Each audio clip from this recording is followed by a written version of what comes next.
everyone, this is Daria, and today's video is going to be a little special. As you can see, I'm not in my apartment and I'm outside. I'm actually in Central Park. I rented a rowboat to have some fun here, and I decided since I don't need a piano for this video, I might just do it somewhere in a fun place, so it's more interesting for you guys to watch, and you can see a little bit of New York City behind me. I'm going to be leaving New York City in about a month to go live somewhere else for my studies, and we'll share the good news with you in a different video.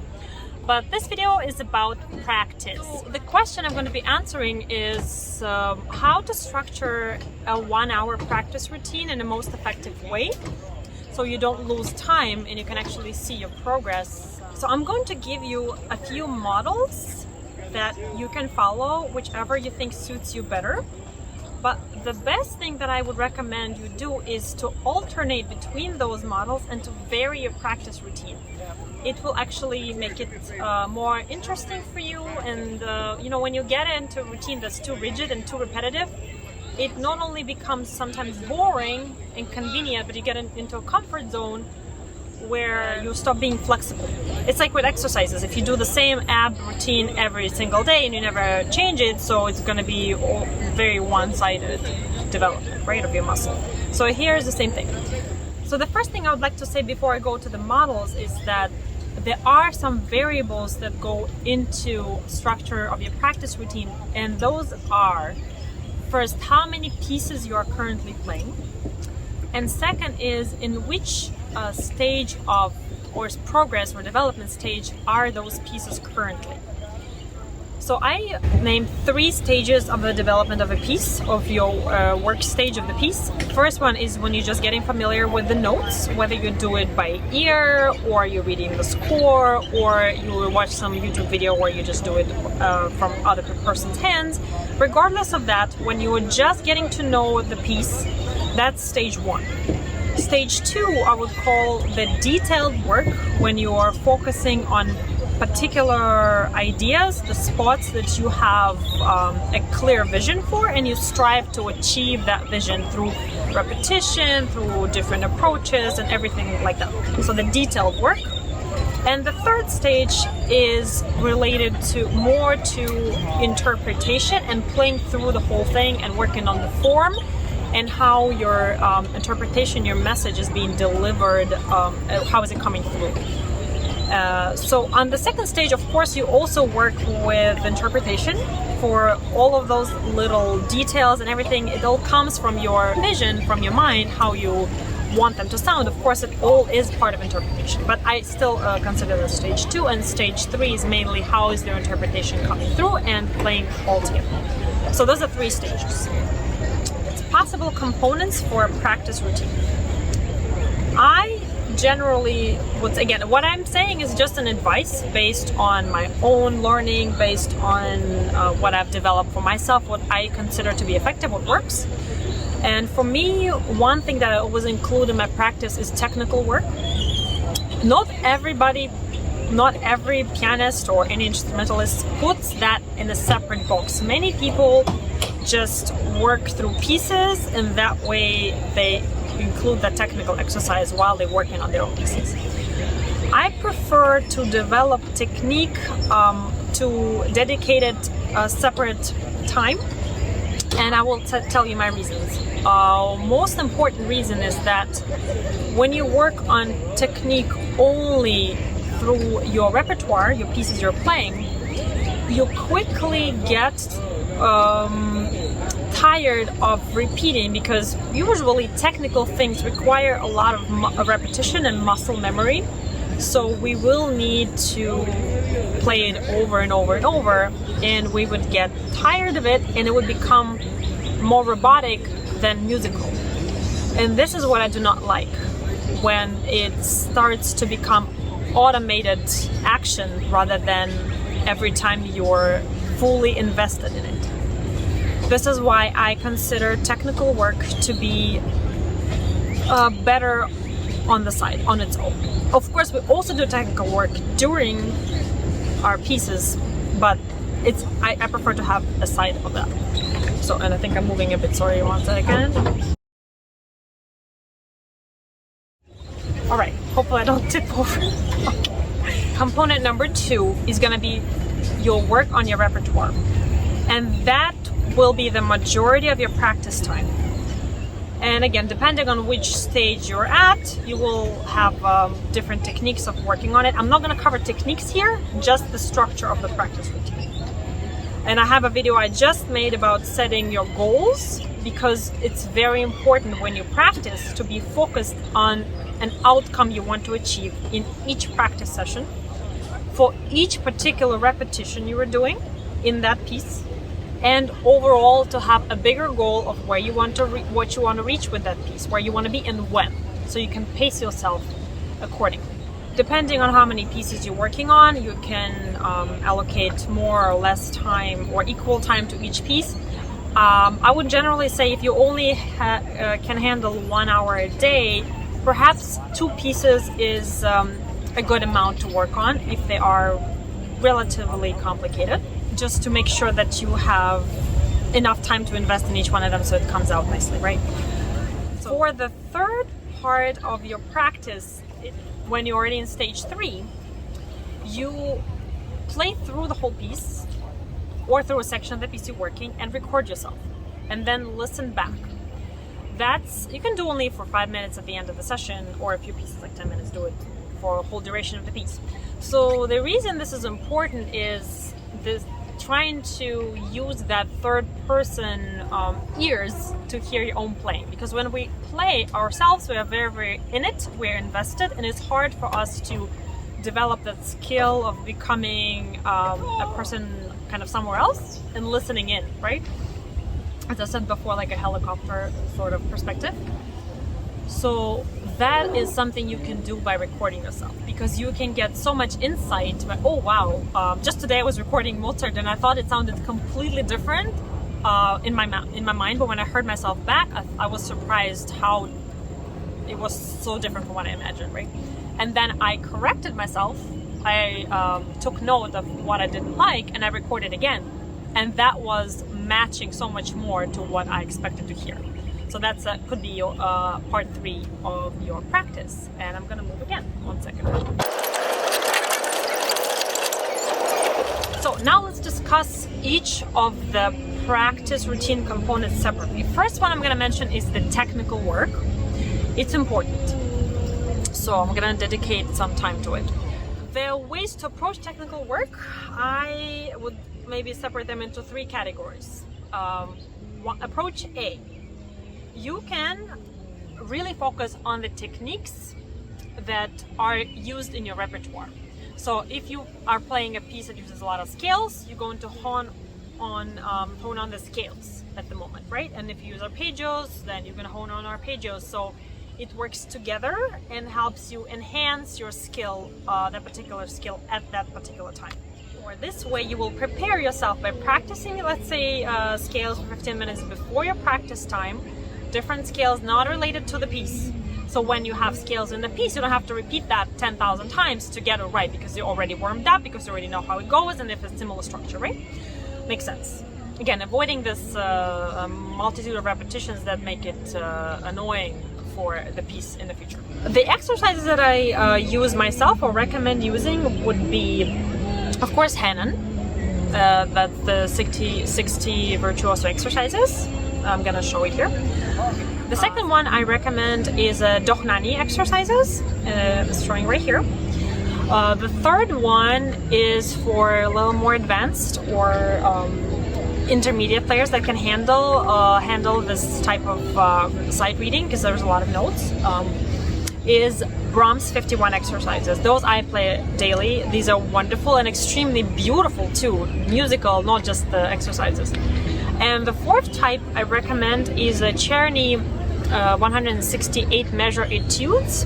Those are focusing on, each of them is like a little gem, focusing on particular technique type, and it's also made into a piece, so it's fun to play. You have a right hand and left hand interacting. It's like a little mini piece.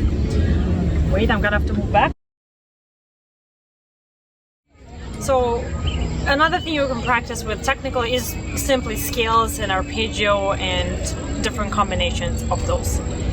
Also possible. The B type of technical work is actually the opposite of the A type, that I would say, is where you practice the techniques that are not in your current repertoire to balance it out. So if your piece includes a lot of scales but doesn't include any arpeggios, then you do arpeggios. If you have arpeggios and scales but don't have any double stops like thirds or octaves and so on, then you do those. The B type of the technical exercise, let me make sure I'm not moving, is going to be the opposite of the A type, where you practice the techniques that are not in your current repertoire, just to balance it out. Let's say you have a lot of arpeggios in your piece, but you don't have any scales, then you do that. Or if you have arpeggios and scales, but you don't have any double stops like thirds and octaves or chords and so on, right? Because chords are also important. And the C type of technical work, the one that I prefer and I usually do, but it's not for everyone, it depends on a person, of course, and depends on your time.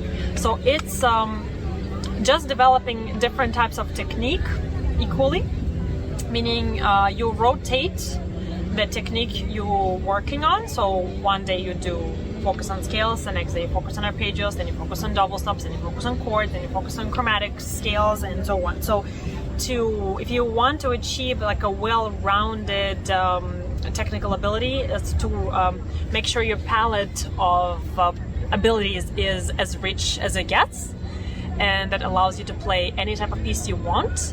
You might want to choose that route and just use one of those exercise books or anything, just rotate through the exercises so you get a fresh type of technique each day. And it can be like a weekly basis. You can put like Monday I do this, Tuesday and so on, but it can be changed depending on your mood and everything. So this way also you're not stuck with the same technique for 2 months. If your piece is about arpeggios, let's say you only play arpeggios as your technique, and you know the type A can be quite taxing also if you only focus on the fast playing or like a little technique and everything. So you have to balance that. Plus it might get boring, just saying. But if you really have one month to finish this piece and it has scales all over the place and you really need to do scale intense like a workout, focusing on that for only a month, maybe you can do it, but I don't think it's very sustainable long term. Okay, so if you like exercises generally, then you can just rotate through different books, but it's important to really get each exercise down really well before you start repeating it, or before you move on, if it's sequential, to the next segment, to the sequence, right? Start slowly and make sure you understand the movement and the gesture very well. Do not do it quickly right away, because you might do it wrong, and then repeating wrong will only give you either a bad habit or a worse injury. So be careful with that. Move to moderate tempo and then increase slow. Okay? Keep coming back to the exercises you did before. Don't just say, oh, I'm gonna do this once, only these 3 days, and then never see it again. That's not true. Once you rotate through a few exercises, come back to the previous, and you will see that even if you're playing a different exercise, this one is still going to be improving. They all help each other, no matter which technique. Like I'm noticing, like I'm playing the Chopin etudes, and they all have different techniques. For example, the 1 and 2 are very different.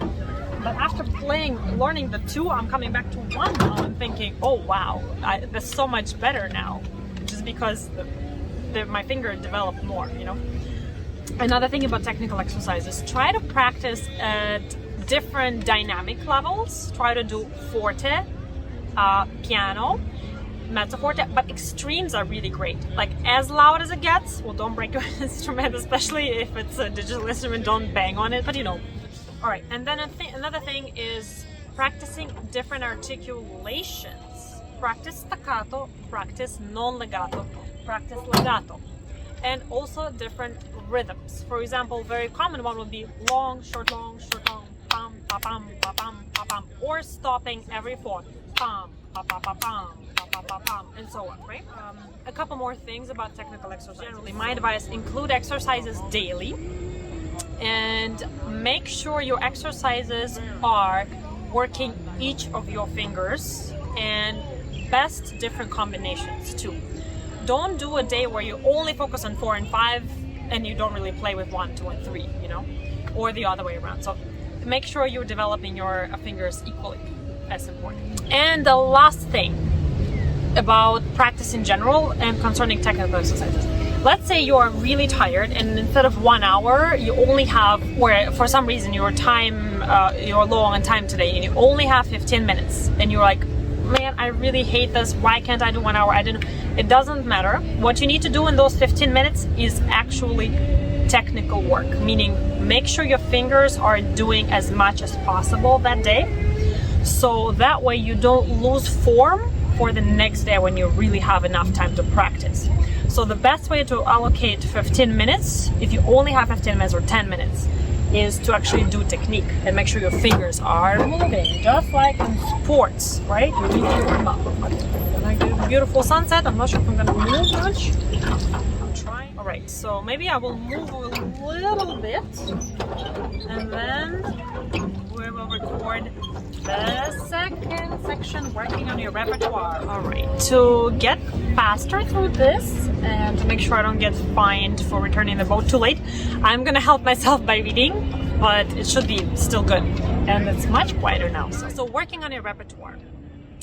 The first thing I would recommend is when you're doing the detailed work, start generally with the most challenging spot while you still have fresh attention. And set a goal. Again, setting goals is a separate video, but always have in mind what you're going to change. So first, what do you usually do? You just play through, right? And then you determine what doesn't work, what you want to change, and find ways to change it and everything. That's in the goal video. But when you work with it, let's say you have 1 hour, you have 15 minutes for technical work, and then you distribute the other 45 minutes, let's say 25 for a more difficult piece and 20 minutes for the second piece that's a little easier. And they can rotate, they can change. So let's say you have one spot, you really need to do it, and you have a goal that you have to like get to a certain tempo or anything. Set a timer for yourself, like for some 10 minutes. So regardless of where you get after those 10 minutes, you're going to stop and move on to the next spot. Otherwise you can get sucked into perfectionism and you just waste the entire 45 minutes on this one measure or two measures or one line, right? And you're gonna be disappointed. Don't beat yourself up about it if you didn't reach the goal at the end of those 10 minutes, okay? Don't always start from the same spot. Yes, I did say that start with the most difficult spot, but after you practice the difficult spot for a few times, it won't be as difficult anymore and you will find it becoming easier, so another spot will be more difficult and things like that. Some spots that are very difficult, you might need to practice every day. But then maybe give yourself, just say, okay, I'm gonna do it 5 times and then I'm gonna move on. All right. So when you are rotating the places where you're starting from, what's the best thing about this is that each time, each day, a new spot in your piece gets your freshest piece of attention. That way your piece is developing in an equal and balanced way. This is why I think that's very important.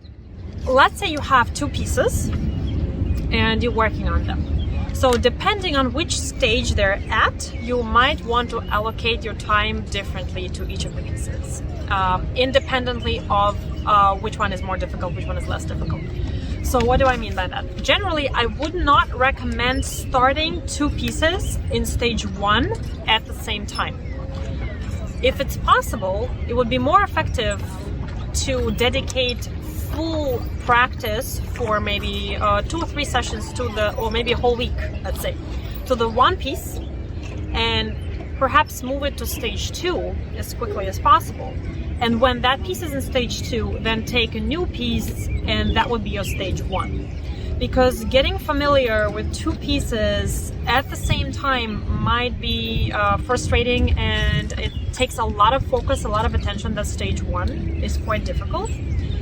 I find stage 2 to be easier in some ways.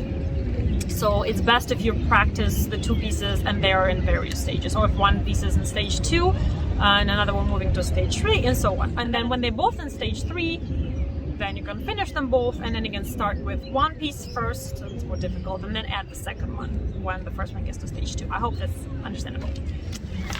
When you're working on a piece in stage 1, things to note that are important. Make sure you're very thorough and following all the indications in the score if you are using a score. not just notes, but dynamics, articulations, phrasing indications, and everything. So generally, you would do 15 minutes for technical work, and then the rest of the time you will allocate between, let's say, your two pieces, which are ideally in different stages of their development. All right, so one, I said, try to vary your routine. So I'm going to give you some models here, 4 models that you can follow and interchange weekly or daily, or whatever you have a preference for. All right, let's go. Model number 1, that can be a regular routine. That's exactly what I mentioned. Technical exercises first, and then working on your pieces 1 and then piece 2. Model number 2, starting with the most difficult spot in one piece, one of the pieces. Then you do the second piece, and then at the end, when you're a little more tired mentally, but your fingers are warmed up and fine, then you do the technical work. And this model 2 you can do like twice a week, let's say. Model number 3, most difficult spots in both pieces, so small fragments, segments that you're going to work on very diligently in detail and with those goals in mind, and setting timer for each of those segments so you don't spend the whole session on one segment, like I said before. And then you do technical exercises at the end. That you can do maybe, again, twice a week or once a week, whatever works for you. And then model 4. Model 4 requires a fresh mind, a lot of concentration, and it's best to do when you have at least one piece in stage 3. And also that session is good when you're not too tired, like when you have focus and you know you're gonna really dedicate yourself to practice today. That means you're going to play through one or both of your pieces, do the recording as I recommend so you can hear it back as a third person, and then you work on the spots that in your opinion were not ideal or that you would like to improve. If you don't have enough time this day to work on those spots, then you mark them for yourself somehow in the score or on a separate sheet of paper or whatever, so you can come back to that tomorrow, so you don't have to play them again through. You're just going to focus on those details you've already noted for yourself the day before. And that you can do either when your pieces are in stage 3, like don't do it every day, even if they're in stage 3. It's not good to play through your pieces every day, so maybe every other day or once every 3 days, or even if your pieces are not quite ready, not in stage 3, but if you want to try your interpretation for one particular segment or one page, then do that, see how that works.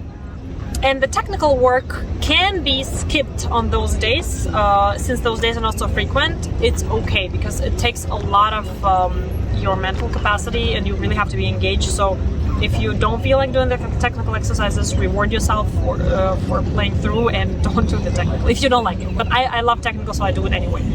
General suggestions for practice. Do not repeat always from the same spot.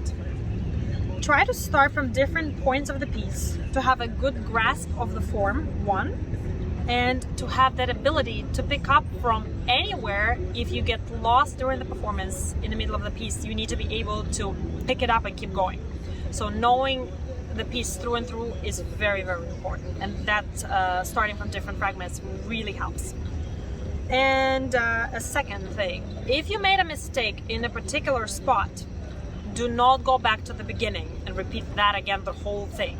Do not go back 5 measures before. Don't even go back 1 measure before. Start right there in that measure or that passage and repeat that and have a goal in mind, as I said. And last thing is, when you have practiced a particular isolated segment, make sure you connect it with the context around it. Make sure you connect it with the piece before and the little piece after.